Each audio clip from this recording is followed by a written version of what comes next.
Hermanos, muy buenas tardes, ¿cómo están? Que Dios les bendiga. Gracias a Dios tenemos un nuevo estudio esta tarde de sábado. Gracias a Dios que tenemos la oportunidad de tener este acercamiento con todos ustedes que están tomando este devocional, Caminando con Jesús un año. Y pues espero, hermanos, que verdaderamente estemos leyendo, estemos repasando las lecturas. Hay allí algunas notificaciones que a base de tareas, bueno, la idea es de que usted esté creciendo y haga sus propias anotaciones. Y por cierto, ¿cómo está en esas tareas? Si hay algo en lo que le pueda ayudar, a lo mejor alguna duda que usted tenga, con mucho gusto estoy para servirles. Ya han conocido, ya conocen mi número telefónico.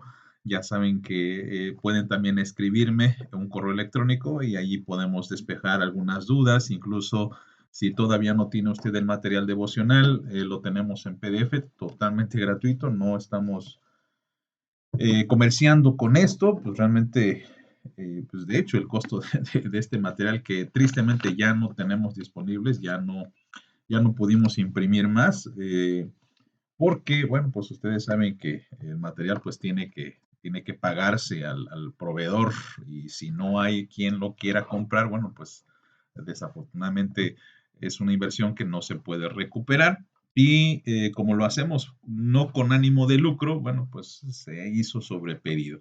Pero todavía usted puede incluso hacer una impresión en PDF, una versión quizá va a ser bonito también, pero no va a tener esta presentación que pues es bastante compacta. Usted lo puede incluso juntar con su Biblia y seguir con sus devocionales todos los días. Y hermanos, pues vamos a comenzar este estudio que es el estudio número 4. Lo titulamos así, Jesús se revela a sí mismo y tiene mucho que ver con el inicio del ministerio de nuestro Señor Jesucristo. Antes de comenzar ya de lleno, vamos a orar pidiéndole a nuestro Dios que nos guíe en esta reflexión. Padre, en Jesucristo te agradecemos el tiempo, te agradecemos también la disposición de muchos hermanos al estudiar tu palabra. Rogamos, Señor, que les des ánimo, aliento, que les ayudes en todas sus dudas, Padre, porque queremos servirte. Pues lo pedimos en el nombre de Jesucristo nuestro Señor. Amén. Bien, haciendo un repaso de lo que aprendimos la semana pasada, recordemos, amados hermanos, que nuestro Señor Jesucristo, a diferencia de lo que quizá muchos pensamos, inicia su ministerio siendo un auténtico desconocido. No es Jesús en estos momentos un hombre que se pueda dar a conocer por ser un gran predicador, ni mucho menos un gran este, hacedor de milagros o de sanidades, sino que el perfil de Jesucristo en este momento fue bastante discreto, no fue tan apabullante, pero conforme va avanzando el relato de los evangelios, nos damos cuenta que nuestro Señor empieza a aglutinar a un número importante de personas tras de sí. Hay gente que empieza a seguirlo por lo que él predica, pero precisamente en esta semana que estuvimos leyendo especialmente el Evangelio de Juan, nos vamos a dar cuenta que Jesús comienza a hacer señales interesantes, milagros, vamos a llamarlos, porque ese es el nombre que se le da en la Biblia. Y conforme Jesús va avanzando en su ministerio, bueno, pues vamos obteniendo una visión de que Jesucristo está manifestando algo importante. Y con esta manifestación, la gente empieza a seguirle. Debido al testimonio, por supuesto, también de lo que hace Juan el Bautista y también a estos milagros y señales, pues empieza a ver cada vez más y más aglutinar de personas. Más personas están siguiendo a nuestro Señor Jesucristo. Y esto pues va a ser importante para nuestra comprensión de cómo Jesús está avanzando. Ahora, aquí vamos a hacer un pequeño repaso de lo que hemos visto desde prácticamente el inicio de nuestras lecturas, recordando, hermanos, que la lectura que se propone es una lectura armonizada, es decir, hay una propuesta que hacen muchos teólogos de manejar una cronología de los hechos de Jesucristo. Mucha de esta cronología no es exacta y eso tenemos que aclararlos porque a veces hay algunas discrepancias entre los evangelios. Esto lo vamos a comentar un poquito más adelante. En otro estudio vamos a comentar por qué razón los evangelios enfatizan de forma diferente los tiempos de Jesús. y hacer una armonización de tal forma de que tenga una cronología exacta es bastante difícil, no es algo sencillo. Pero en términos muy generales podremos decir que sabemos qué fue lo que Jesús fue haciendo a lo largo de su vida según los relatos de los evangelios, iniciando sobre todo por el lugar en donde nuestro Señor Jesucristo habitó. Vamos pues a mencionar esto con respecto al lugar en donde Jesús nace. Ustedes saben, esta es la región de Palestina, así se le conoce en los estudios. Hay mucha discusión de que si en tiempos de Jesús así se llamaba, no se llamaba así. Era una provincia romana que estaba especialmente gobernada desde Siria. Judá, Galilea, Samaria eran gobernadas con una cabecera, vamos a llamar una capital que estaba en Siria, y esta capital la habían puesto los romanos. Pero con el paso del tiempo, Siria fue compartiendo un poco más la capital con la ciudad de Jerusalén, que es donde se va a ubicar años más tarde Pilato, pero de eso vamos a hablar en su momento. Vamos a hacer este repaso y yo les recomiendo lo siguiente. En su devocional, si usted lo tiene impreso o valdría la pena que usted imprimiese por lo menos una de las últimas páginas, colocamos un mapa muy a propósito para que usted pueda de alguna forma poner aquí en este mapa que se observa, este, un mapa muy sencillo, no es un mapa bastante detallado. Y aquí lo tenemos, ¿verdad? En la pantalla. Usted pueda marcar el camino que Jesús fue llevando. La idea, hermanos, es que esto vamos a apoyarles ahorita, pero conforme usted vaya leyendo en sus evangelios, valdría la pena que a lo mejor usted pudiera hacer alguna marca, algunos escritos, algunos colores con plumones, etcétera. Iniciando la historia de Jesús, por supuesto, desde su nacimiento. Recuerden que él nació en Belén, según Mateo capítulo 2, versículo primero. Allí está ubicado en la ciudad de Belén. Y cuando comienza la amenaza de Herodes, ustedes recordarán que Herodes manda matar al niño y manda matar a todos los bebés menores de 2 años. Si usted se fija, Jerusalén y Belén están bastante cerca. No hay, digamos, bastante distancia entre ambas ciudades. Y por esa razón, la Biblia nos dice que José, tomando a María, salen a Egipto huyendo de Herodes. Mateo capítulo 2, versículo 14 nos dice esto. Años después, cuando Herodes muere, la Biblia también nos dice que José ya no regresa a Belén, sino que se ubica en una ciudad llamada Nazaret. Y es aquí donde está la ciudad de Nazaret, donde José y su familia se ubican. A partir de entonces, según Mateo capítulo 2, versículo 23, Jesús va a ser conocido como el Nazareno. De aquí obviamente no tenemos bastante información. Sabemos por Lucas que la familia de Jesús descendía a Jerusalén posiblemente cada año, como cualquier judío piadoso, y Jesús viene a Jerusalén, pero digamos que ese viaje a lo mejor no lo tomamos tan en cuenta debido a que esta no es la etapa de Jesús adulto, pero quizá vale la pena que usted lo tenga también entre sus datos. Lo que sí resalta, sobre todo, es el hecho del bautizo de Jesús. Eso lo vimos en un estudio pasado, donde Jesucristo posiblemente acudió a ver al Bautista en el desierto de Judea, según la cita en Mateo 3, versículo 3, versículo 1 al 13. Supuestamente algunos piensan que este es el lugar en donde Jesús pudo haber sido bautizado, aunque recuerde que Juan, el Evangelio, en el capítulo primero, versículo 28, menciona que este lugar estaba muy cerca de Betábara, y aquí tenemos la ciudad de Betábara en el círculo que estamos mostrando.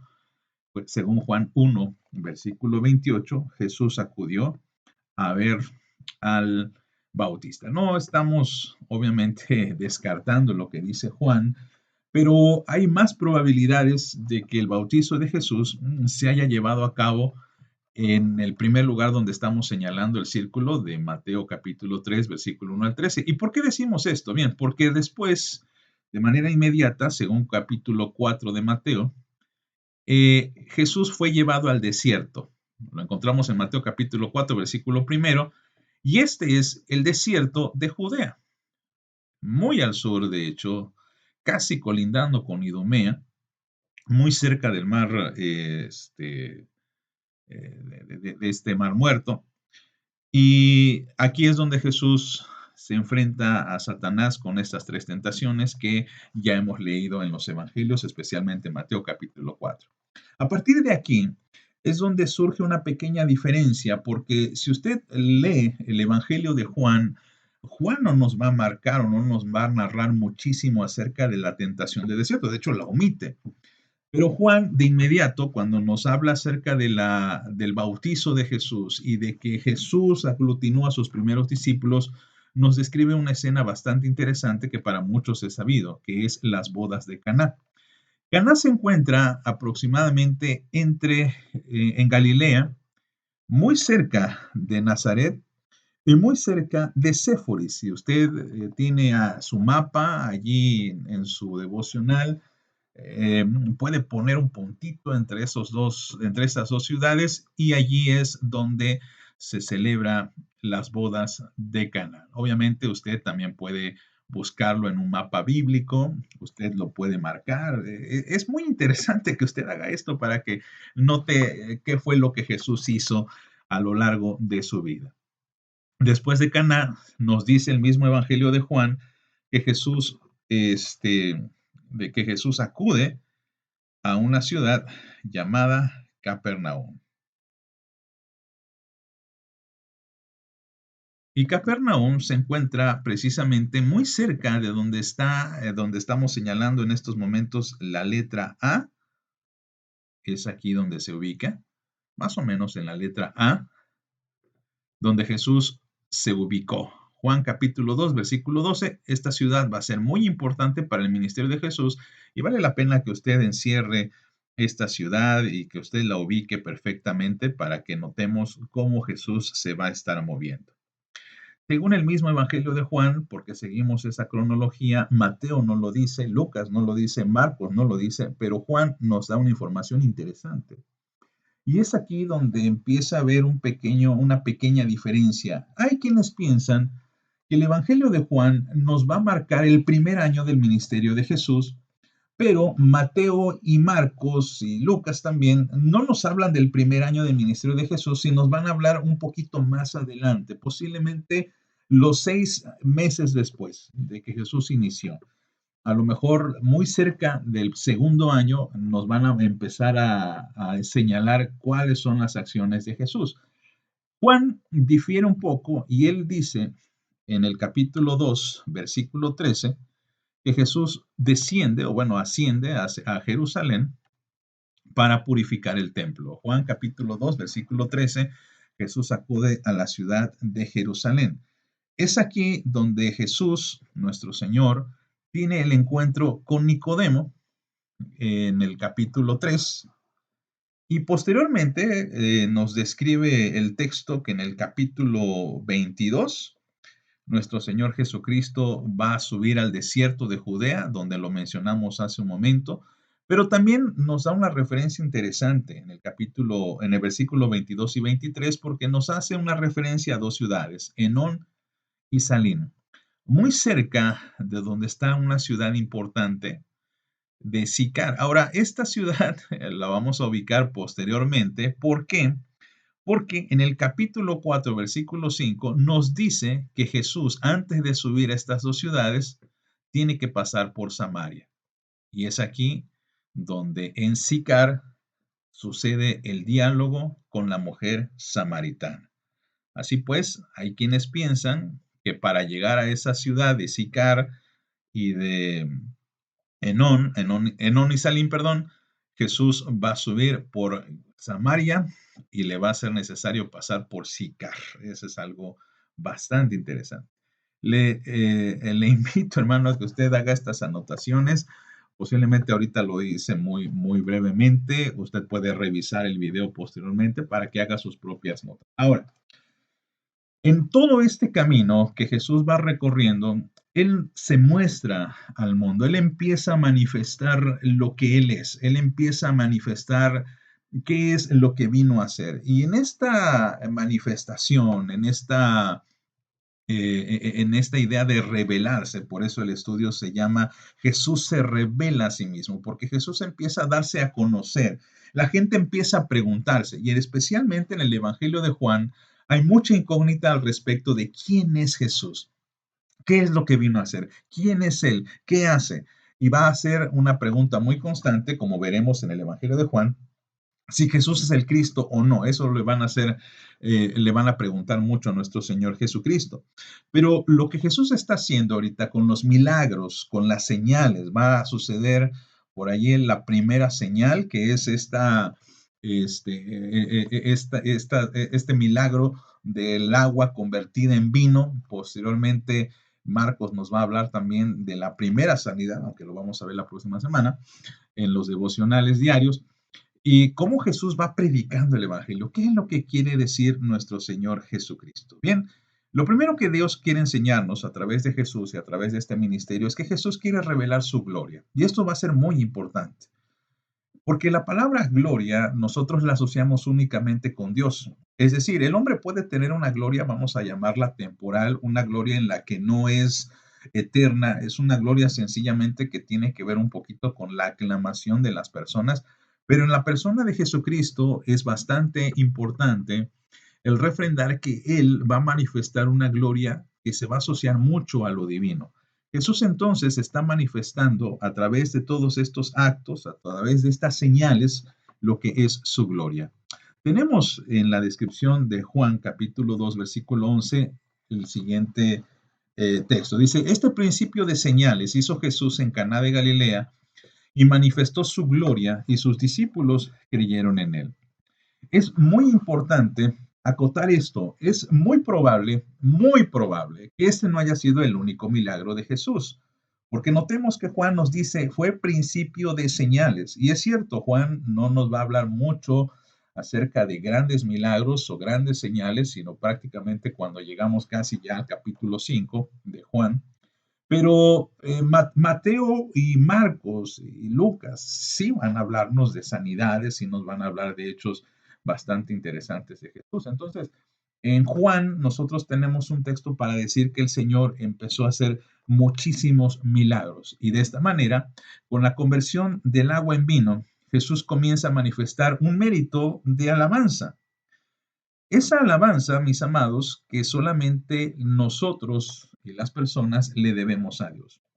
Aun cuando Jesús en este punto no va a decir abiertamente, adórenme, síganme porque yo soy Dios, no lo va a decir así con esas palabras, pero a través de sus actos y sus señales, lo que Jesús está manifestando es una gloria muy similar a la divina, muy similar a la de Dios, si no es que es la misma, de hecho. Pero obviamente para el mundo, para la gente en ese tiempo no lo entendía así. Empezaban a creer que Jesús era una especie de curandero, era una especie incluso de charlatán. Ustedes saben que en algún momento los fariseos van a acusarlo de que él está haciendo milagros por los poderes de las tinieblas. Dice, por Belcebú está haciendo eh, estas señales. Pero Jesús es muy categórico cuando él menciona que la gloria que él está haciendo, que él está manifestando, es la misma que en algún momento nuestro Señor compartía con su Padre. Y aquí tenemos, pues entonces, evidentemente, una gran idea acerca de lo que Jesús estaba haciendo o lo que quería hacer, mejor dicho, con estos milagros. Jesús no se interesaba por la fama, evidentemente, no, la fama no era de mayor interés, pero sí era de interés manifestar su gloria. Ahora quizá algunos dirán que no es lo mismo. Puede ser que sí para algunas personas, pero lo que realmente Jesús quería con estos milagros también era darle la gloria a Dios. Y aquí hay una gran paradoja, porque Él como Dios, al final de cuentas, recibía la misma gloria y la misma alabanza que el Padre recibía. Notemos lo que dice Juan, capítulos muy posteriores, pero que nos ayudan a entender mucho el primer versículo que acabamos de leer. Dice Juan capítulo 17, versículo 5. Ahora pues, Padre, glorifícame tú al lado tuyo con aquella gloria que tuve contigo antes que el mundo fuese. Si tomamos en cuenta, mis amados hermanos, lo que dice Juan capítulo 2, versículo 11, de que este principio de señales hizo Jesús en Caná para manifestar su gloria. Y luego vamos o brincamos hasta el capítulo 17, que esta era la misma gloria que compartía con el Padre. Tenemos entonces todos los argumentos para decir que Jesús de alguna forma quería mostrar su divinidad, pero mucha gente no lo entendió así. Cuando llegamos al capítulo 17, en el que Jesús habla acerca de Padre, glorifícame tú al lado tuyo con aquella gloria que tuve contigo antes que el mundo fuese, nos recuerda de inmediato lo que el mismo Juan nos ha dicho en Juan 1:1, de que en el principio Él era el Verbo y que el Verbo estaba con Dios y que el Verbo era Dios. Entonces, tenemos claramente la manifestación de Jesús como algo divino o alguien divino, pero que en su tiempo la gente no lo va a pensar así. Muchos no lo van a creer así. De esta manera, las bodas de Caná, aunque pareciera ser un milagro bastante burdo, porque mucha gente incluso hasta se burla de eso. Mucha gente dice, el primer milagro de Jesús fue convertir el agua en vino, así que Jesús de alguna forma autorizó la bebida. Eso es ir demasiado lejos y ponerle un sentido bastante burdo a lo que Jesús hizo, porque lo que Jesús quería con este milagro era manifestar, dijimos, su gloria. Y de esta manera, esta manifestación va a ser el inicio de muchas otras señales que van a confirmar que Jesús es Dios para la alabanza de su nombre. Jesús está diciendo a cada paso que está avanzando que Jesús es Dios. Con las bodas de Caná, Jesús va a demostrar que Jesús es Dios. Pero obviamente hay que interpretar el milagro de la conversión del agua en vino también a la luz de los otros eventos que se van a asociar con esta clase de milagros. Pero hay algo más. Y es que cuando seguimos el Evangelio de Juan, es interesante que en el capítulo 2, casi a la mitad, se nos describe un hecho bastante interesante, que es la purificación del templo. La mayoría de cristianos piensan que la purificación del templo solamente se dio una vez. Juan nos indica que Jesús purificó el templo en dos ocasiones. No lo dice así literalmente, pero nos da a entender que Jesús purifica el templo en una primera ocasión y hay una segunda ocasión que narran los evangelios cuando Jesús entra triunfalmente a la ciudad de Jerusalén. Esto, mis amados, por supuesto, mucha gente lo toma como una contradicción de los evangelios. Muchos dicen, a ver, ¿por qué Juan dice que Jesús entró a purificar el templo, pero el resto de los evangelios nos dice que esto sucede días antes de su muerte? Prácticamente 4 o 5 días antes de su muerte, Jesús purifica el templo. Bien, porque Juan nos está hablando de una purificación un tanto diferente. Y la intención de Juan también no solamente es revelarnos la gloria de Jesús, sino también revelarnos lo que es la autoridad de Jesús. Jesús entonces revela quién es y revela su autoridad.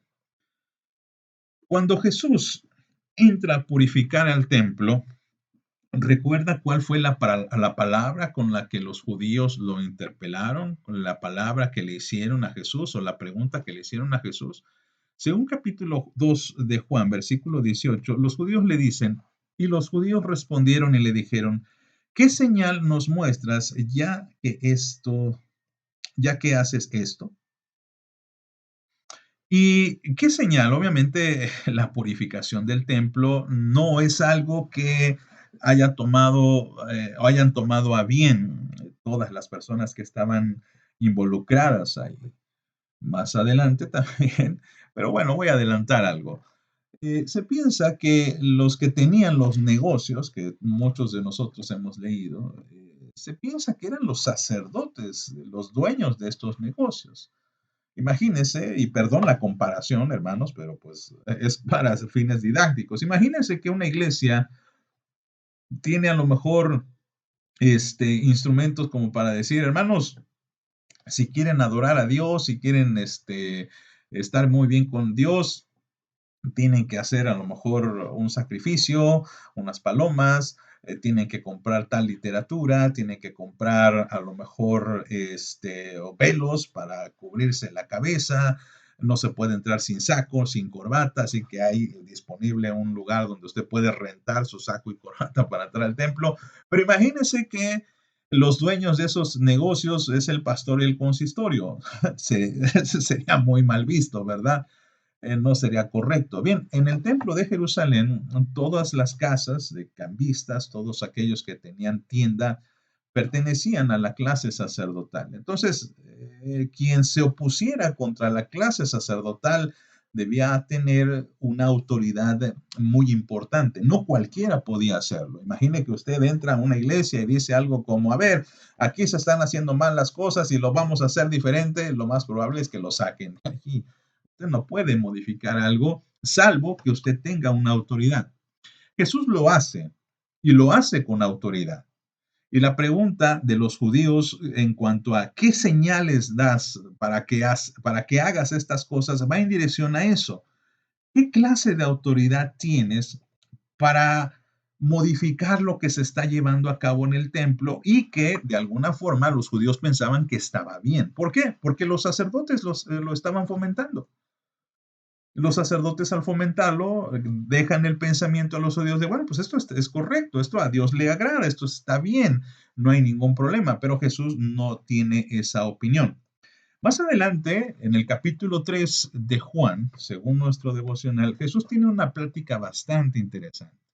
El capítulo 3 de Juan comienza diciendo que un hombre principal de los judíos va a Jesús a verlo de noche, el famoso Nicodemo.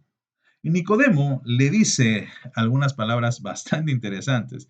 Nicodemo le dice, capítulo 3, versículo 2, este vino a Jesús de noche y le dijo, Rabí, sabemos que has venido de Dios como maestro, porque nadie puede hacer estas cosas o estas señales que tú haces si no está Dios con él. Evidentemente, las cosas, las señales a las que Nicodemo se refiere es nada más y nada menos que a la purificación del templo.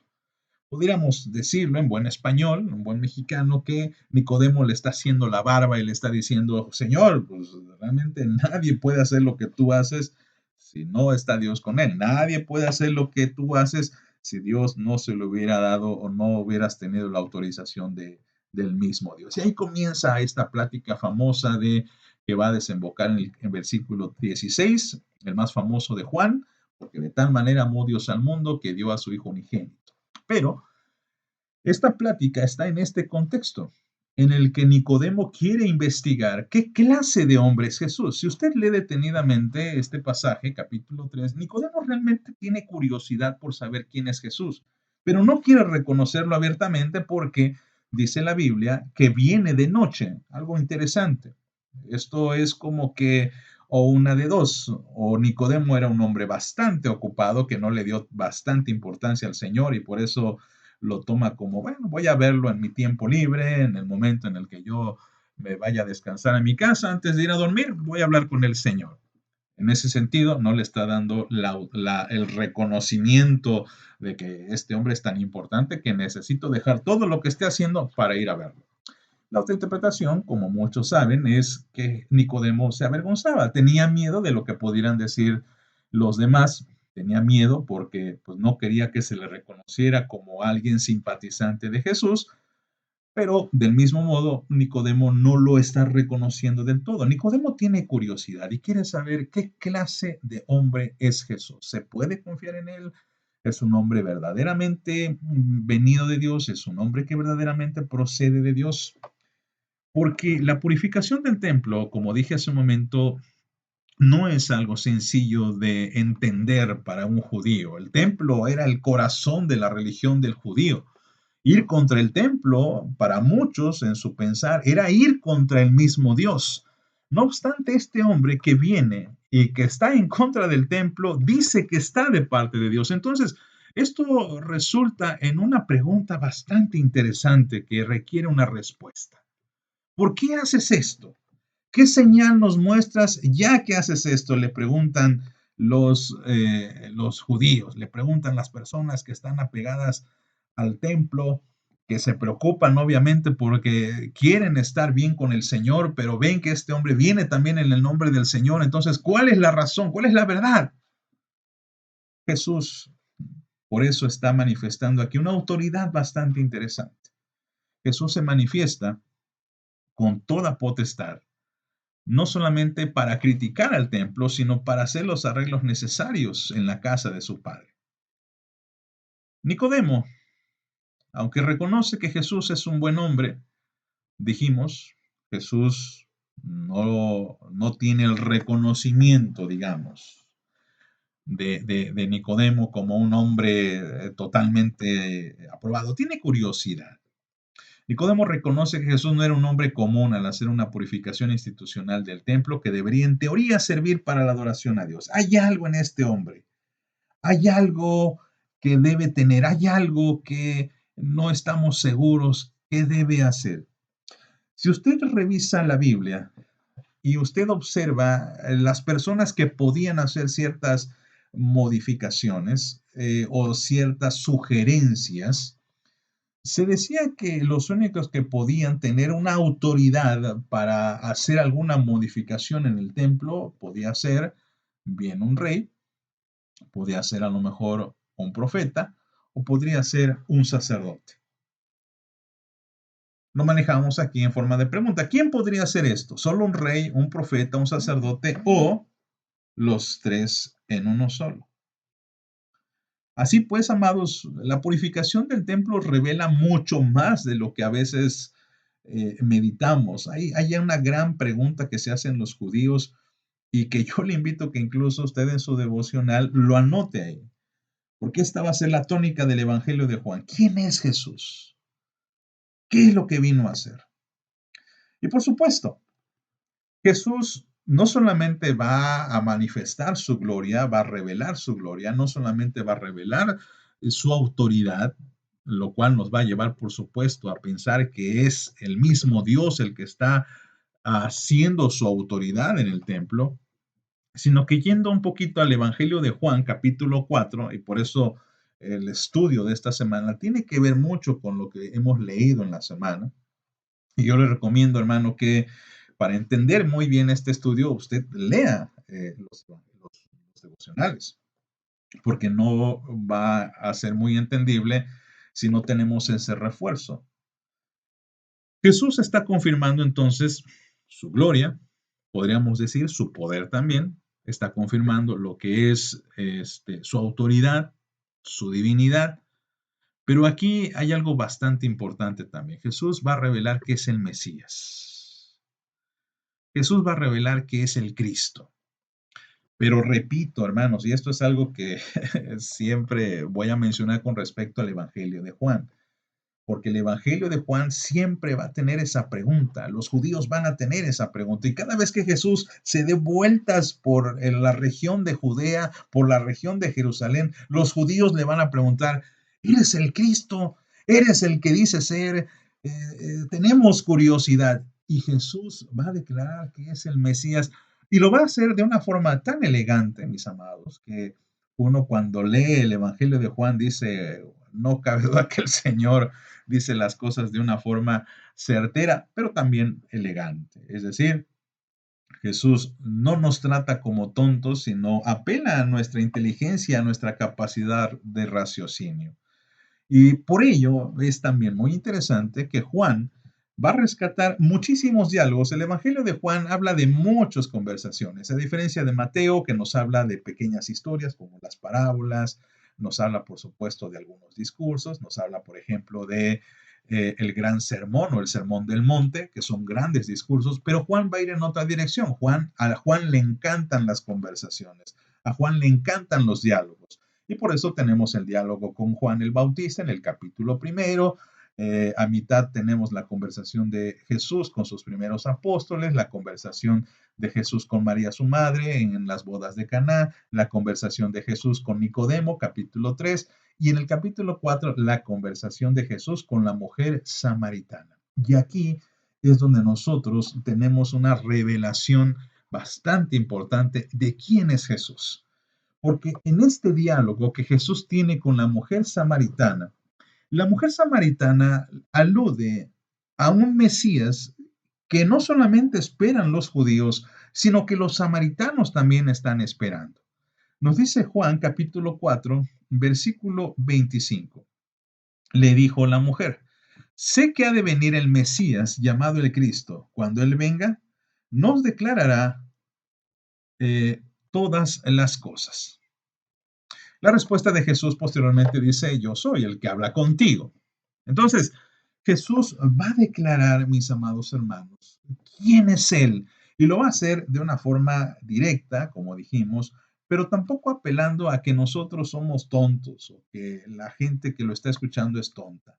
Incluso con esta mujer de Samaria va a tener una conversación bastante interesante en torno, por un lado, hacia la moralidad. Recuerden que Jesús le dice, tú has tenido 6 maridos y el que tienes no es tu marido, pero también Jesús va a hablar acerca de cuestiones de espiritualidad. Va a hablar de la adoración, va a hablar del Mesías. Y posteriormente Jesús va a quedarse un tiempo allí en Sicar para hablar del Evangelio y mucha gente va a creer en él. Por si esto fuera poco, Lucas y Mateo también nos hablan una experiencia un poquito diferente respecto a cómo Jesús se va revelando, pero hay algo muy importante en el capítulo 4 de Lucas y que vamos a leer a continuación. Lucas capítulo 4, versículo 16 al 21. Vino a Nazaret, donde se había criado, y en el día de reposo entró en la sinagoga, conforme a su costumbre, y se levantó a leer, y se le dio el libro del profeta Isaías. Y habiendo abierto el libro, halló el lugar donde estaba escrito: El Espíritu del Señor está sobre mí, por cuanto me ha ungido para dar buenas nuevas a los pobres, me ha enviado a sanar a los quebrantados de corazón, a pregonar libertad a los cautivos y vista a los ciegos, a poner en libertad a los oprimidos y a predicar el año agradable del Señor. Y enrollando el libro lo dio al ministro y se sentó, y los ojos de todos en la sinagoga estaban fijos en él. Y comenzó a decirles: Hoy se ha cumplido esta escritura delante de vosotros. Hermoso, hermoso cómo Lucas nos describe esta autorrevelación de Jesús. Jesús se revela frente a sus paisanos. Recuerde usted, lo vimos la semana pasada, Nazaret era un lugar en el que nunca había pasado nada, en el que todo el mundo se conocía y realmente no había surgido un héroe, un gran político, un gran ser o una gran figura ni religiosa, ni militar, ni política, ni de ninguna otra índole. Era bastante extraño que un joven que nosotros conocemos desde pequeño, que en este tiempo Jesús tendría unos 30 años, y Jesús surge prácticamente desde el anonimato, y por eso la gente empieza a preguntarse: ¿este quién es? Nosotros lo conocemos. Es hijo de María, es hijo de José el carpintero. Y de repente abre el rollo de Isaías y Jesús se revela y dice: yo soy del quien hablaban los profetas. Jesús se revela directamente ante sus paisanos, se revela como aquel de quien los profetas hablaban. Él es el esperado de Israel, quien iba a librar a su pueblo de sus pecados, pero no solamente al pueblo, sino a todos los que creyeran en él, como también lo enseñan el resto de las escrituras en el Nuevo Testamento. Así pues, hermanos, este pequeño viaje, imagínense, estamos apenas hablando de los primeros meses del ministerio de Jesús. Ya hemos visto que Jesús ha visitado otros lugares, ha visitado Jerusalén, ha visitado Canaán, ha visitado el desierto de Galilea, de Judea, ha visitado Samaria. La fama de Jesús empieza a extenderse porque él mismo se empieza a revelar. Y él empieza a revelarse con esta autoridad. Él empieza a revelarse con esta seguridad y con evidencias tácitas que veremos a lo largo de nuestras lecturas de los evangelios. Jesús revela entonces su gloria, su autoridad y revela que Él es el Mesías que tanto estaban esperando en aquel momento. ¿Qué le parece, hermano? Interesante, ¿verdad? Esperamos, amados hermanos, que siga usted leyendo los evangelios, que siga, haga las tareas, hermano. Aquí tenemos algunas indicaciones, algunas recomendaciones que hacemos para que usted haga tareas. ¿Y cuál es la intención de la tarea? Que usted aprenda más y que ponga en práctica lo que hemos aprendido. Lo que aprendemos acerca de nuestras lecturas es bastante importante. Y por cierto, hay una tarea que me gustaría que usted compartiese con nosotros. Y es que en algún momento usted le pueda predicar el Evangelio a otra persona. Y pedimos, porque esa es la tarea, que usted piense en un amigo, en una persona especial a la cual usted estima mucho y a la cual usted quiere verdaderamente que esté en la eternidad con Dios y por supuesto con usted. Si me lo permite, hermano, me gustaría que usted me enviase el nombre de esta persona. Déjeme orar por ellos. Permítame, por favor, que yo pueda orar por estas personas para que usted, en el momento en el que esté preparado, le predique el Evangelio. Y si esta persona, cuando reciba el Evangelio, acepta a Jesucristo, también me gustaría escucharlo, hermano. Y lo quiero animar verdaderamente a que utilice esto como un recurso de evangelización, que usted, yo sé que a lo mejor todavía hay cierto temor de hacer grupos pequeños, pero que usted pueda compartir incluso este video con sus amigos y le diga, mira, fíjate que estoy tomando un estudio muy interesante de los evangelios y me gustaría compartirlo contigo para que tú te des cuenta qué es lo que el Señor está haciendo y qué es lo que el Señor hará y qué es lo que el Señor hizo, por supuesto. Así que, hermano, le invito a que usted haga este compromiso de orar por el amigo a quien le quiere predicar el Evangelio y me comparta para que podamos orar. Pues creo que vamos a armar también un grupo de oración. Si usted quiere apoyarme a orar por estas personas, con mucho gusto le estaré compartiendo los nombres que lleguen a mis manos para que podamos hacer las oraciones.